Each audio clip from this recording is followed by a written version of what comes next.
And so we're going to get this started today.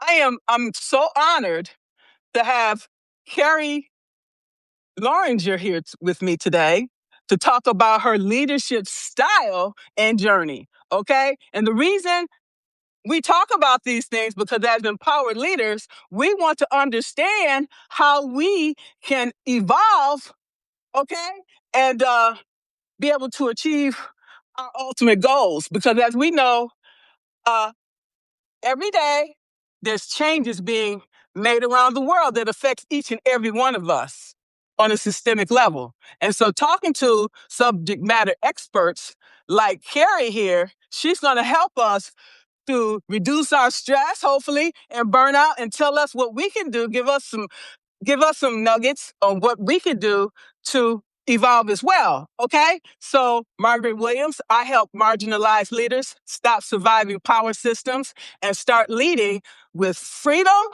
influence, and authority. Okay. We all need that. Okay. Including me. So Carrie Loranger is a Substack strategist, marketing expert, and entrepreneur known for helping creators and solopreneurs build a portfolio business with multiple income streams. She is the founder of Nine to Thrive, okay, newsletter and community. Okay, I could sit here and probably talk to you 20 minutes about her professional background and her expertise, but I would prefer to let her talk about her story and talk about herself. Okay, and thank you very much, Carrie, for joining us today. Yeah, it's a pleasure, Margaret. Thank you so much for having me. And I do see we have a few folks joining, so thank you for joining. If you have questions, I guess we just drop them in the chat, huh, Margaret? Yes, I want to see if the last time I went live, it said upgrade only or paid subscribers only. I want to make sure that the chat is in fact open so that to give people an opportunity to ask questions. So please continue and I'll check that. Yeah, no worries. So you probably have heard my story before, but for those who haven't, I had a long career in marketing. I was I was in charge of corporate communications and then moved over to marketing for a Fortune 500 company. I was there for 10 years and then I was laid off one day. And that really put the fear in me. I had 3 kids I was supporting alone as the sole provider. And I said, never again will I be in that position where I'm depending on one paycheck. So actually, before then, I had a side hustle, but I wasn't taking it seriously. After that layoff, I said, never again. I have to protect myself and my income at all costs. So, and it was stressful. I was being laid off is horrible for anybody who's been there. You know what I'm talking about. I remember the day he told me, and I looked at him and I said, I can't pay my mortgage now. And it was true because I couldn't. So I ended up moving in with a friend, renting out my house. I eventually, 15 months later, was able to correct everything, but it was a tough road. I took another job as director of marketing for a privately held company and always had a side hustle. And I'm going to tell you what I did. It's interesting because I had been in the financial services industry and I understood the mortgage business really well. So I became a mobile notary because people needed to have documents signed after hours. That worked perfectly. I was working during the day. In the evening, I could go out and just do some signings on weekends, Saturday, Sunday. People wanted to sign. I just traveled to their home and signed the documents. So eventually, my kids grew up, flew the nest, and I saved enough money to be financially secure. So I bought an apartment complex, 10-unit apartment complex, Section 8 housing. The riches are in the niches, folks. I'm telling you that. So, my loan signing service did really well. That's a niche market. My Section 8 housing did really well, and I was eventually, able to leave my job and start my own business. So, here I am today. I really feel deeply that I want to help people who are in jobs where they could be laid off, or people who are depending on one income stream in any capacity, whether it's clients or a paycheck. I'm just very passionate about this. I think a lot of people are living with, one employer, one paycheck, and they could be laid off. And what happens when you're over 40 is you're suddenly, if you're laid off in your 40s and you're looking for a new position, you suddenly become overqualified, right? Quote, overqualified. And that's just code, I believe, for they want to hire cheaper, younger labor. Okay. So it's a way to kind of age discriminate without age discriminating. It's hard to prove, but that's what happens. A lot of people I talk to are a year without a new job because they're in their 40s or 50s, and they keep getting passed over even though they're very qualified and very good at what they do. So this is a real common thing, and that's why I do what I do. Today I teach people how to build multiple income streams, starting with Substack, with one Substack newsletter. Yeah. So that's my story. I would like to back up and talk about your marketing expertise when we talk about you were a SCORE mentor, okay, and a strategic advisor. Talk to us about the SCORE mentoring and what that entails.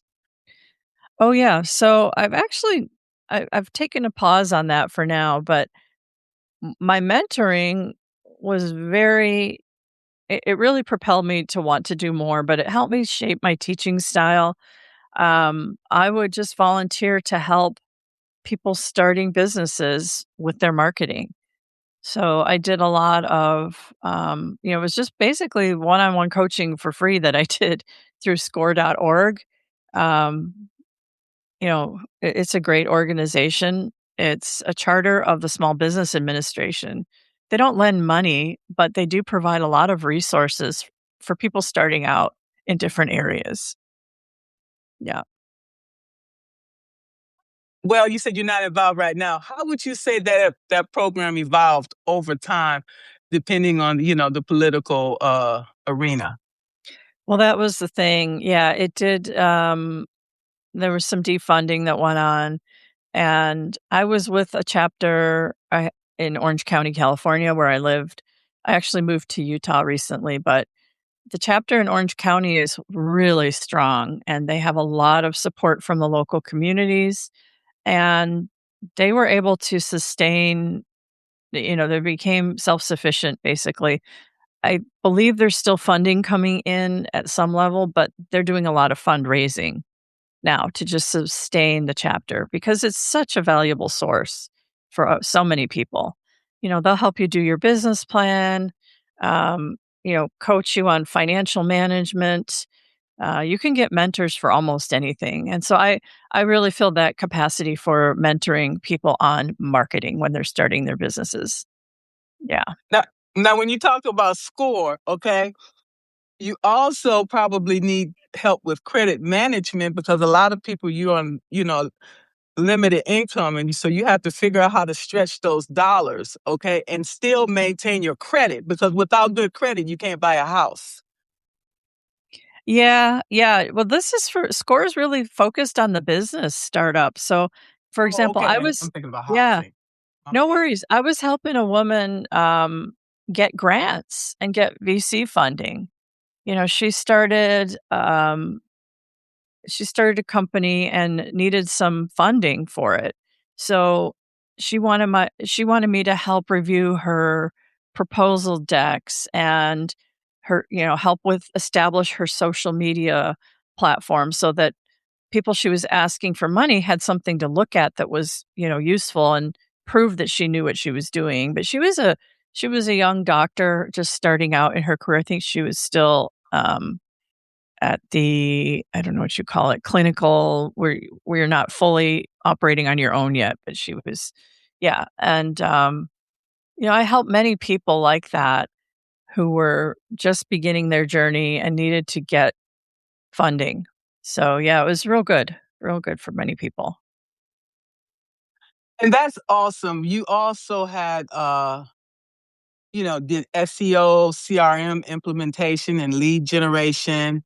Also the Keep certified partner, and also Google Ads certified professional. You are a high achiever. Well, that's what I did during my day job, so I still do take clients and help them with their email marketing, CRM implementation. I started last year a new newsletter called the HubSpot Intelligent Weekly. HubSpot Intelligence Weekly is designed to help people adopt usage of HubSpot. HubSpot's a very expensive platform. It's a It CRM, it's a is. marketing platform, um, and people are underutilizing its capabilities because every year they're really expanding fast. They do about 250 updates a year. And for people to keep up with all that, it's just really difficult. They don't know what update applies to them and their business model. So every issue breaks down. It gives really about 5 things that you can do that are actionable that you can do this week and implement this week, whether it's a new workflow, a new system setting that they should know about and consider implementing, or just a process. So, yeah, I've been a HubSpot user since 2013. So it's been a long time, and I've just watched the platform grow tremendously over the last few years, especially with AI. Let's talk about SEO because everything that we put out, I make sure to put the SEO on there. It's very important to be able to track to find us, whether it's on Amazon, whether it's on Google or whatever using service we're using to put our content on. Yeah, I mean, for anybody who's a solo creator, entrepreneur, has a personal brand, it's really important that you are looking at SEO. And now there's a whole new school where AEO and GEO. We're trying to be found on the LLMs, right? The chat GPTs of the world. When somebody says, who's the best Substack strategist, I want to show up there. So it's different from SEO, and there are different techniques that you need to use to get found on each of those. I'm right now, I've been a couple months now implementing a strong SEO and AEO strategy, and it's working, but I don't want to say too much until I get further along in the process because it is a process. You can't just, it doesn't, you don't flip a switch and it goes on overnight. But you do need to consistently, like you said, Margaret, be providing the search engines with something to work with. So by using the SEO box in every Substack post, that's going to get you, it's going to really help with that. Yeah. Absolutely, because as we know, Substack is becoming more and more and more popular, and more people are coming to the platform. Okay, Jane Fonda, Alyssa Milano, and all of these celebrities got these huge names, and they get all these huge followings, likes, and so on and so forth.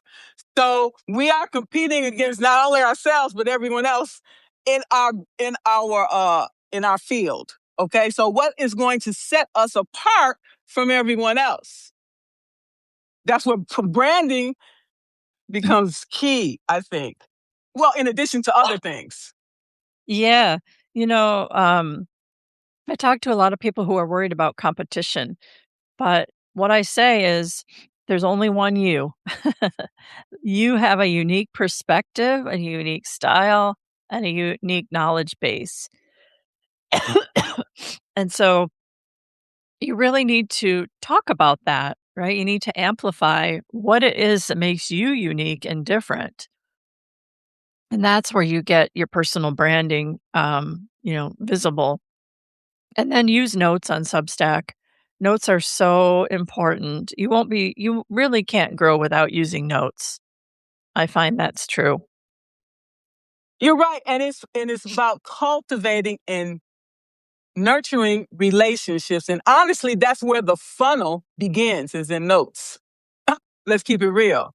Oh, yeah. Yeah, it's very top of funnel. Um, it's the discovery it's really the discovery mechanism for Substack. It's how people find you. They understand your unique value and your unique perspective. And when they see that in a real and authentic way, that's when they want to, um, you know, work with you further, for sure. And as we know, the algorithm, Substack algorithm is going to continue to change accordingly. So therefore, we also have to change as well. So I'm looking at this. I can no longer just post once a week. By the time the next week come around, people are like, who are you? Okay. So that's why I'm posting something little every day so you can remember who I am and what I bring to the table. Okay. So each and every one of us have to figure out what that is. Okay. I was coming from government contracting. I had no idea about all of this stuff. Okay. So I made a lot of mistakes along the way. Okay. So it is. But look where I am today. If I hadn't did all these trials and errors and A/B testing, I test all my stuff out in the notes. Okay. If people are resonating with my material, I'm like, okay, I'll do more of this. Okay. And this, oh, people didn't like that so much. Okay. So I'll divert from that and do this. We always have to keep trying things, because what you did last week, it might not work this week. So we have to always be paying attention. Self-awareness is key. You have anything to say about that, Carrie? Well, you raise a really good point because, um, people who work with me or follow me know that one of the things I say over and over again is marketing and the whole of Substack, which, notes kind of is marketing, right? You're marketing yourself. It's it's one big experiment that never ends. It just keeps going, right? Because as you said, the world is changing, things are changing, technology is changing, and w- we may not something that worked today may not work in 3 months. So you have to always be testing and pay attention to that data. I find a lot of people just kind of look at the data and they don't really know what to do with it. Export that data, put it into one of your favorites, AI tools, and ask it to give you insights on what this means and what you can do differently or better to improve the numbers. I do that on a quarterly basis, and it's amazing what I find and how my business has pivoted because of it. Super important. Yeah. Because of how Substack is growing exponentially, cannot rely on just Substack alone. When I look at the numbers, my numbers are down in Substack. Okay. I'm not going to talk about why, because it's not important. The point is that you have to go out and find out which platforms is more people are resonating uh with your content. Okay. I I have my YouTube, it's attached. Okay. But I have to go in there and do maintenance and stuff like that. I have a presence on LinkedIn. I have a presence on Facebook.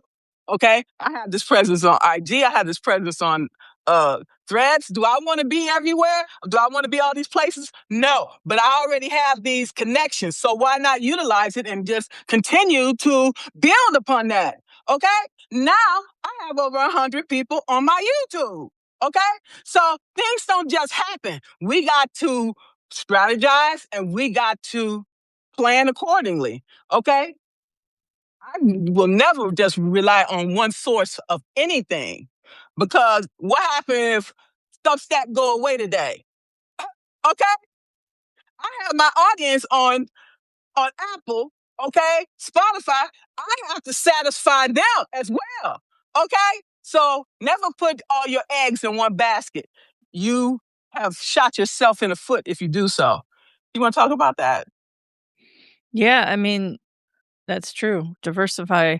But, for myself, I have to look at the data so often because sometimes I'm putting a lot of energy into something that isn't working, and I wanna know. And that's exactly what you've done. You've said, "Hey, this isn't working as well as I want it to." And you give it a chance, you give it a chance, you try different things, and it still doesn't work, and then you need to just make a change. And sometimes I wait too long to make that change. Very common, I think, "Oh, 90 days. Oh, maybe I'll give it another month, maybe another 2 months." And then before I know it, half a year is gone, and I've wasted time, just kind of doing the wrong thing. Um, so i- i- I'm a believer in, yes, you have to give things time to work, but you also need to recognize when it's just not going to work and move to something different for sure. Yeah, because I look at the data. I'm looking every day, and I'm looking at the people at the top. Okay, the people at the top, getting all the engagements, the people talking about politics. Well, I worked for the government for 39 years, but I'm not going to sit here and talk to you about politics every day, because that's not something I'm passionate about. I'm passionate about leadership and helping people to grow. Okay, and so I stay in that arena. But I will talk about politics, because how can you not? It's so paralyzing, polarizing, that it affects every part of our being. But that's not something that I gravitate towards. Okay. So finding out what you're good at, what you're passionate about. Okay. Focus on that. Okay. I don't care if they talking about whatever they talking about over there. Good for them. That's not something that I'm passionate about. Focus on the things that you're passionate about, and your tribe will come. Okay, because they will, based on your frequency, they will follow you, and they will be over there with you. And the people that love the politics, that's happy. Hey, I good, because I don't want to sit up and hear about politics all day, because it brings me down. That's fine. You just have to pick and choose what's suitable for you. Okay, and do that. You have anything to say about that? Yeah, I mean, it definitely politics does well on Substack, but a lot of things do well. If you just look at the leaderboards in any category, there's so much out there that's doing really well. And I was just having a conversation about this with one of my founding members, and she was telling me how she's seeing all this content about Substack, and it makes her feel like she should start writing about Substack, even though she's in the health and wellness field. And I said, you know what? You know why, right? Because when you start out on Substack, you start looking for you start following people that teach you how to grow on Substack, because that's what you need to do. So you're interested in how to grow on Substack, so you start following a lot of people and watching their content. Well, then it becomes like an echo chamber where Substack thinks that that's what you're interested in as your own niche. And so you start seeing a lot of content about how to grow on Substack. And then I think that what happens then is I've had other people say, be very frustrated with that and say, "Well, the only people that are growing on Substack are people that talk about how to grow on Substack and politics." And that is absolutely not true, right? It's not true. You're just seeing that because you're in an echo chamber of what you're looking for. It's reverberating back to you. Start following people that would be your ideal your ideal reader, your ideal customer. Those are the people you need to start following and engaging with, and then you're going to see more people like them. Does that make sense?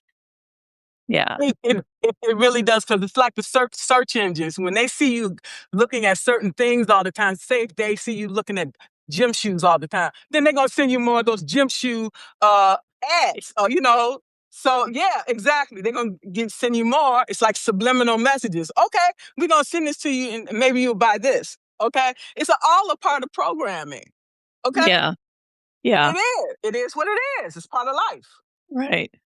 'Cause our brain is thinking, "Hey, I wanna grow my health and wellness newsletter so I can talk to more people about health and wellness and have subscribers who want my healthy recipes and want my, knowledge that I have."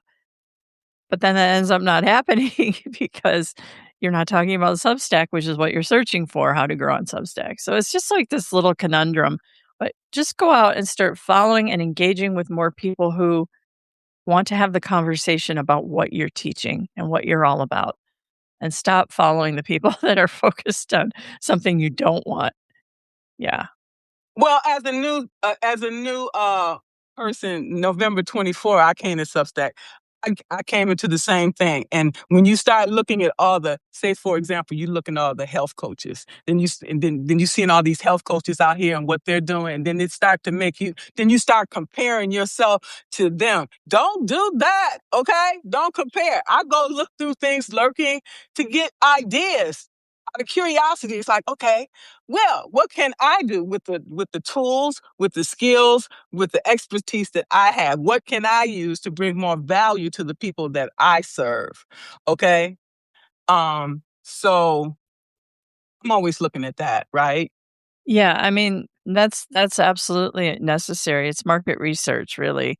And so you're trying to find what's working. What's working on this platform for other people, and then how can I make that work for me too, or how can I do something maybe along those lines? You don't want to copy people necessarily, but sometimes what they're doing is really working well, but if you implement it, it's not going to work well for you because you're not them and you don't have their audience. So, um, yeah, just be real careful, but do your market research. Definitely.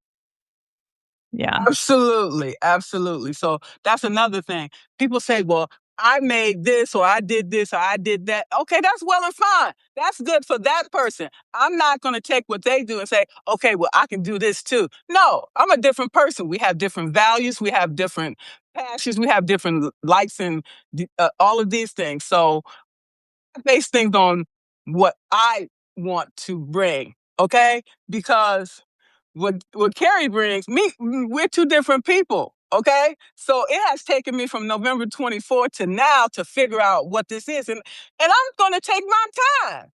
Okay, because I want to bring you something of value. I don't want to bring you something that you can't use, and you're going to like, where the hell did she get this from? Okay, it takes Yeah. thought, it takes reflection, it takes testing back and forth, and everything is not going to be perfect. I'm gonna tell you that right now. Okay, so that's why we ask people for feedback. Say you came up with the master course, and they say, "Oh, it wasn't so great." Okay, well, how you think I can improve it? Let's start there. Okay, and from all the comments and stuff you get, then you create the next one. It's improved. Everything is trial and error. Nothing is going to be perfect from the first time around. Any article you write, you can go back and you're like, oh, I could add this and this and this. You can repurpose that material, that content. Okay? We have to get away from perfectionism because it does not exist. Okay? You got anything to say about all that? Yeah. I mean, uh, it's true. Nobody's perfect. Inherently, as human beings, we're not perfect. So that kind of goes with the territory. And especially, I'm blessed to have the background I do and the experiences I've had with, building side businesses and, in the marketing field, and always just keeping current with the late. I mean, I've had to as a marketer, right? When I started, we were faxing things and, you know, using I wanna say typewriters, but it was the early age of computers, so, you know, things have changed, things have evolved. We used to put ads in magazines and newspapers. We don't do that anymore, everything's moved to digital, and now we have AI, which is accelerating things and moving things in a different direction totally, so, you always have to just kind of keep up and do what works for you, for sure. How do we keep up? Okay? Because right now, I'm going to tell you, right now, what I focus mostly on is the content, because that's where my love is. All the other stuff is falling by the wayside. Okay? How do we keep up? And then a lot of people have jobs, families, kids, other responsibilities. How do we keep up? Yeah, I mean, it's hard. I spend a lot of time keeping up. I mean, really, look at I mean, Claude and ChatGPT and Perplexity, all these AI models have changed this year, significantly. So even something 6 months ago looks totally different today or has new capabilities. And that's going to continue to happen for a while right now. So, how do you keep up? I would suggest subscribe to newsletters of people that are keeping up in whatever area it is that you need to know about. So, technology obviously is the big one and the hardest one, and especially AI. If you're having trouble keeping up, subscribe to some newsletters where that's what they do. They keep up, right? They talk about the latest and greatest tools and methods for creating content with AI, if that's what you're having trouble with, because it is moving fast and a lot of industries are the same way, not just like financial services is changing, legal services are changing. There's different rules coming down the pipeline about um, different things. And so just find somebody who is keeping up and subscribe for sure. Yeah. We have no choice but to keep up because a lot of these companies are reducing their workforce. Like, for example, 637,000 Black women lost their jobs last year. I don't know what the projections are this year, but a lot of those jobs were replaced with, no, that was with the elimination of DEI. But a lot of jobs are being eliminated and to be replaced with AI. So we have no choice but to learn AI, or otherwise we're going to be illiterate. I'm just being honest. Yeah, I mean, it happens though. If you think back in time, I mean, my dad was a chemist for General Motors in Detroit, and he, yeah, we're both from Detroit, so we have that bond. But he, Yes. he, um, when the age of computers started making their way into the workplace, he was close to retirement age. He had difficulty implementing, computers because he didn't understand how they worked. Nobody did. Very few people did at that time when we migrated to the personal computer from the mainframe computer, and he had to learn that. He was passed over for a promotion because his computer skills weren't that great, and somebody, that maybe had more experience with that got the promotion. So, um this is not new, right? And, I mean, websites were a thing at one point too. Not everybody had a website like they do today, but people soon learned we need to have a website if we're going to have a business now, because that's just how things work. And, yeah, people are losing jobs, but the ones I say, people worry about AI replacing them. They may replace functions or tactical execution, but we still need somebody to run the AI, even for content creation. How are you gonna you don't just turn it on and it does it for you. You need somebody to run it and to teach it how to behave. So, there's always gonna be room. Again, we're in um, a time where everything's shifting right now. And what the new normal looks like will emerge within the next 5 to 10 years. And then at some point, it's going to shift again. So, I mean, think about it. Where have we gone since, let's say, even, I don't know, the year 2000? Were cell phones being used widely in 2000 like they are today? Was social media being used widely in 2000? No. None of this stuff was around. Google Ads didn't even start till 2002.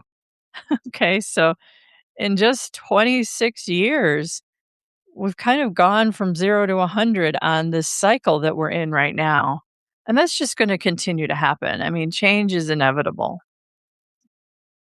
Yes, and we know that.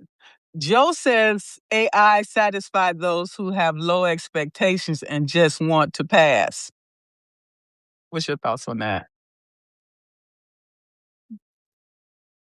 That seems to be a bit of a a limiting belief. I don't I don't necessarily believe that. I think it's a tool. Um, it's a tool that you can use for many different things. The example of research, I'll give the example of research. So AI can do research so much faster than I could as a human being. Um, again, in in prior to year 2000, it was go to the library and dig for information, right? And maybe you had an encyclopedia. The age of computer brought us Google. We could Google things. Now AI works with Google, taps into all that data and information, and it does things a lot faster.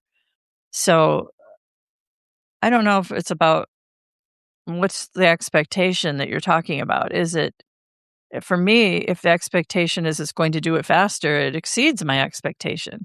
If you're talking about the quality, it may not exceed your expectation. It may be something that you'd rather go to the library and dig up and find. So it just depends. Well, we know for sure it's not going anywhere. That's for sure. It's here to stay, whether we like it or not.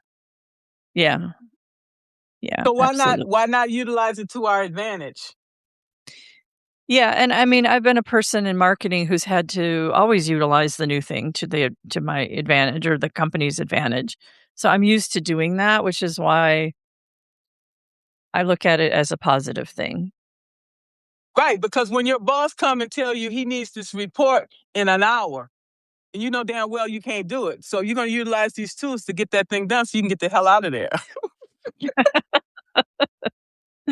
That's a lot of that happening for sure. Yeah, You got to do definitely. what you got to do because when the boss said it's got to be done, he don't want to hear no excuses about, oh no, I got to go home because I'm not feeling or whatever. So he's like, okay, if you leave, don't come back tomorrow. Okay, because somebody else will be sitting in your seat tomorrow. So you have we all have free will. We have choices. Okay, so each and every one of us have to decide to do what we feel is best for us. We cannot tell you what to do, right? Yeah, absolutely, absolutely. It is what it is. So, when you talk about rapid growth, you went from a newsletter from 11 to 5,800 subscribers in just 6 months. Okay. You want to talk to us about how you did that? I um, yeah, I will. Yeah, so I joined Substack in the around the same time you did. I think it was Okay. December of 2024, Okay. and I was on there kinda intermittently, skeptical a little bit about what this is and is it gonna work for me. Didn't really understand it like most new people coming on. It's not like just any other platform you've ever been on. It's very different. It's multimodal, multi-channel, and there's a lot to figure out in terms of the setup and, how to get attention on that platform. So I was December, January, February, I look at my I had 11 subscribers. I was frustrated. I mean, I have a long career in marketing. I've built businesses. I worked for big companies. I'm paid for my knowledge, and I couldn't figure this thing out. And I was just really determined. So I started studying. I looked at every nook and cranny of Substack, did market research, just like we talked about earlier. And I really dug in and it was, researching what was working on the platform. What were other people doing that was working? And I figured out a system that worked for me. And boom, within 90 days, within 3 months after that, I was up to over 3,000 subscribers. It just it just started working what I was doing. And then, of course, yeah, by 6 months, I had 5,800. I've been deleting, subscribers. You and I talk about this a lot, Margaret. I actually remove subscribers that have been inactive for more than 6 months. So, I don't want unengaged people really. That doesn't do anything, and it actually hurts your email deliverability. So, I do remove the unengaged ones. Um, every week I take a few out that haven't engaged for more than 6 months. I did one full sweep where I removed 1,000 at one time, and I was like, "Ouch, that hurt." To see that number I worked so hard to get up to, regress by 1,000. So, yeah. So that's how I've grown on the platform, and, of course, now I teach other people what I did so that they don't have to struggle and waste 3 months trying to figure something out. I just teach them and, then they get the system.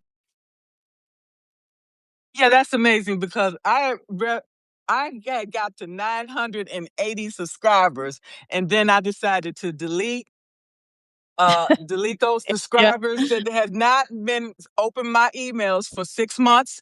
That increased my open rate from like 17% back up to 20 some percent because I'm doing all of this work and my work is just going to me down the drain.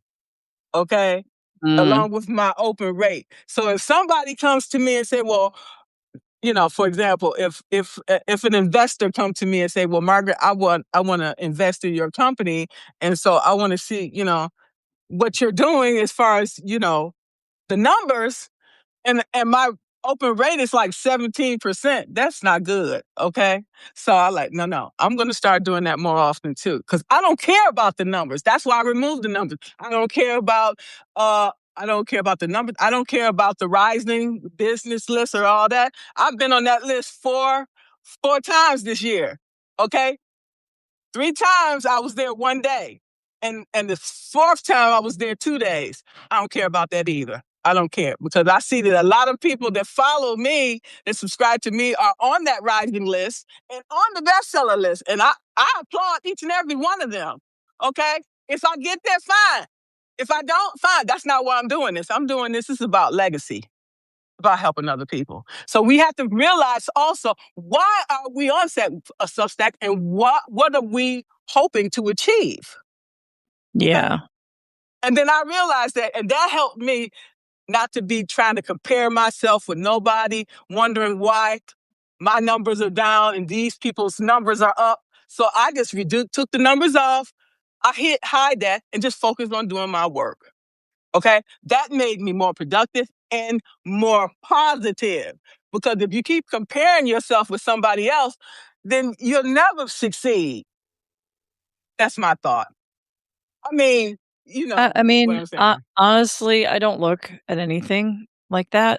I don't compare to my peers in the space. I don't, um, when I do see their stuff in my feed and everything, but, they're each of us has a little bit different spin and a little different focus. So I don't bother myself about that. It's okay. It's okay to have others out there doing better than me. And um, somebody was saying, yeah, I look at all these people on Substack or Instagram or whatever platform it is, or LinkedIn, and they're doing so much, and they're doing this and that, and but I'm not getting the same results. I'm doing all that, and I'm not getting the same.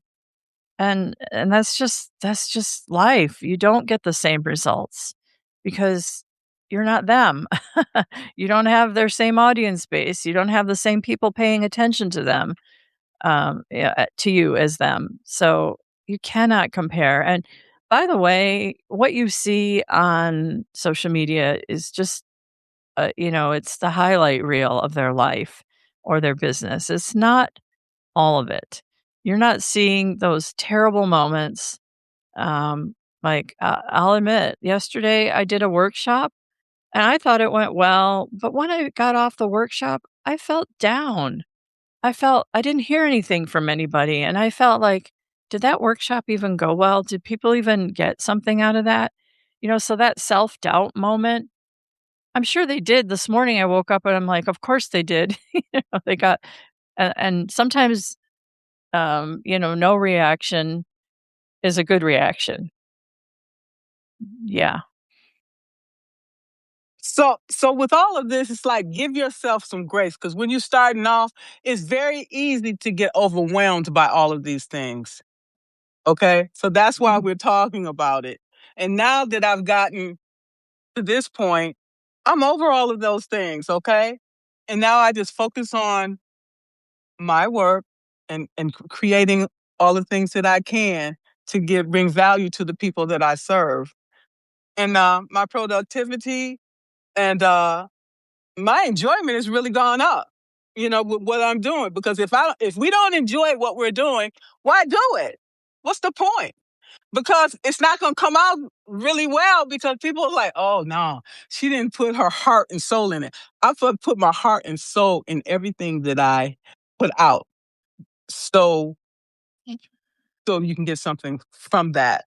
I mean, yeah, it's like, it's like having kids. Your success their success is your success, and, one person I was helping told me that they did something that I taught, and their subscriber number doubled, like, in a week, and that brought me so much joy. I was like, "Oh, this is so great," Um, I'm happy that they were able to change their circumstance and, do something better, right? Do what they wanted to do, achieve their goal, and, it makes them happy, and that makes me happy. So, yeah, that's the core of why I do what I do, really. Yes, absolutely. Let's see if anybody have any questions. I don't know if I had the hope I didn't have that on.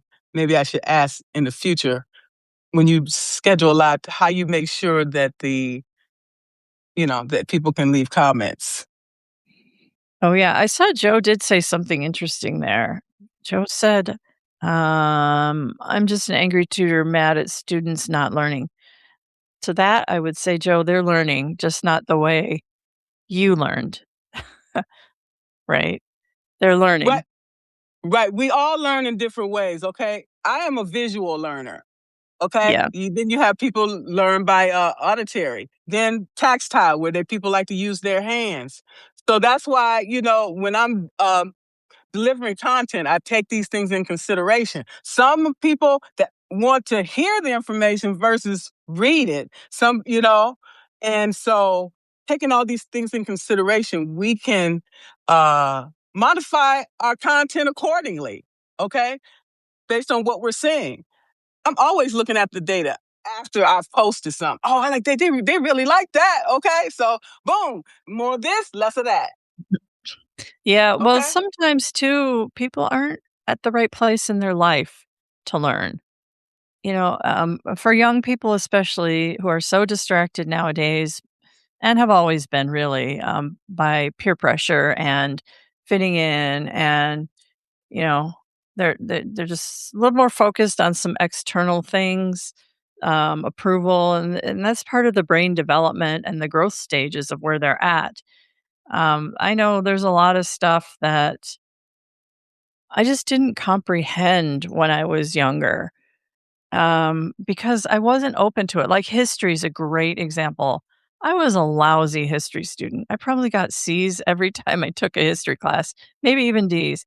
I didn't care about it. It wasn't relevant to me. I never understood or saw how I was going to need it in the future. Same with math. Um, but once I started as an adult, digging into my ancestry, suddenly history is completely fascinating. And prior to that, I started reading historical fiction, and then that brought history into, it, it came to me in a way that I loved. But that was as an adult on my own. So students, sometimes, especially for a tutor, I can only imagine tutoring. I'm assuming high school age or younger. You know, they have other challenges going on in their life, and they may not care as much as we want them to. Um, but at some point, they're on their own path, on their own journey in this life. And some point when it's relevant to them, they're going to remember what you said. And they're going to learn, but in their own way at their own time. So yeah, it must be really hard to be a tutor. I can only imagine. I can imagine too, because a lot of times it's forced upon them to get the tutoring, okay, Yep. and so they don't want it. And then after that, they have a short attention span on top of that. So Yeah, and they're using AI, but who's to say they aren't learning from AI? If they write a paper with AI and they read that paper, there may be something that AI said in that paper that they didn't know or realize. So they do learn maybe through that, whatever AI produces for them. They go, "Oh yeah, I didn't realize that. Now I know that." So Joe's still there. I wasn't sure. Let's see what Joe said. Joe said, "Not learning in the same way. That was very helpful. Thank you." Oh, sure. Yeah, I mean, people are on their own path in this life, and if they don't learn something now, they'll learn it when they're ready. yeah, You know. like my father say, learn through the school of hard knocks. Okay, Yeah, sometimes yeah. sometimes that's the best teacher, because some people you can tell them something, you can take the cow to the pasture, but you can't make them eat. Okay, I take the cow over there, you don't eat, that's on you. Okay. And Joe just said, but by the way, my last student got into Yale. Okay, well, That says something about you. Okay. well, yeah. So again, it's like when your child does well, you're happy, right? When they're happy, you're happy. When your student gets into Yale, you feel like a successful teacher, and you know that's a great feeling. So I just keep focusing on the positives there for sure. Believe me, students in Yale are using AI for sure. Everywhere, everywhere. Okay. So Yeah. this has been an interesting conversation. I don't know how to check the chat before I go live to make sure that all people can comment. Maybe because uh, if the chat is closed, my apologies. That's something else I have to learn. Okay, always something new. Okay, but that's good, right? Trial and error. So, do you have any suggestions or recommendations for people? Um, in terms of Oh, I just did think about something. Some other people might have this question, whether to monetize or not, because me being a spiritual person, and I have a problem about the money. Okay, because when I first started, Veronica said turn the paywall on. Okay, I did that. Okay, and I do have paid subscribers, but the thing is, I feel obligated to those paid subscribers. Okay. So I'm confused about whether to monetize or not, because I would prefer to give everything away for free and then just charge for my coaching services, and like uh, workshops or I mean, whatever. that's a very legitimate business model. A lot of people do that. Again, it's what works for you. I would say, don't fear the money. We need money. Money helps us live. I don't I don't fear it, but I don't like being obligated to people. Is what I'm saying. Okay, Oh, I walked away from $130,000 job because I'm not going to let you treat me ill. Okay, so it's about values, my values. yeah. Okay, this is more about Well, legacy. I'm not saying I don't want the money and that I wouldn't take it, but I just don't want to be obligated to have to give you 3 articles a week just because you paying me. You see what I'm saying? So I was just yeah. Yeah, I mean, I get that, I get that. Um, I guess with money, there's something that, you have to give a value, and how that looks can be really different. So, I do the workshops and the boot camps and stuff, but I really much more enjoy my founding member tier, which I call the Creator Cash Flow Club. Those founding members are really serious about monetizing and building out businesses, and those members get a monthly coaching call with me. And to me, that model is so much better because it's people who I know are ready to do what I'm trying to teach. They're ready to receive what I'm teaching. So 12 calls a year, yes, I'm committed to that. But they also get a course that I built. They get access to my creator tool vault. So these are all things that I've created that, are earning passive income now through the way I did it, the way I set it up through the Creator Cash Flow Club founding member tier on Substack. So yes, I'm giving something, but I'm not as obligated. I get what you're saying about that. I'm obligated for those live coaching calls, which I enjoy immensely because I see them grow in front of my eyes.